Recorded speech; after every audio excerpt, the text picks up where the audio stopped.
নগাদান আমার শান্তিবিনি ভয় নেই তোর, বাদ দিন দে।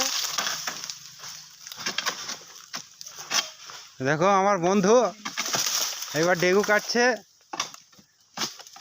কোনো কাজের বন্ধু নাই, কাজের বন্ধু। বন্ধু বন্ধু তুই আমার গায়ের ওপর ফেলিস নি, যাই করিস দেখি তো। ডেগু এত শক্ত, 4টি 5টা টান দিতে হয় তারপরে ডেগু পড়ছে। এই কাঁচা ওটা, আচ্ছা, পাশে সব মানুষ আছে, কাঁচাও থবে না পাকাও থবে না বলছি, এই শুকনোও থবে না। মানুষ আছে, ছাপিয়ে দেবো। এখন গাছে ফল কম আছে, তার জন্য এখন ডেগু কাটা হচ্ছে। আমার বন্ধু এখন খেপে গেছে আজ, বুঝছো, আমার জানের বন্ধু। বন্ধু একটু কষ্ট একটু বেশি তো, বুঝছো। বন্ধুকে তো ক্যামেরা করতে হবে, বুঝছো।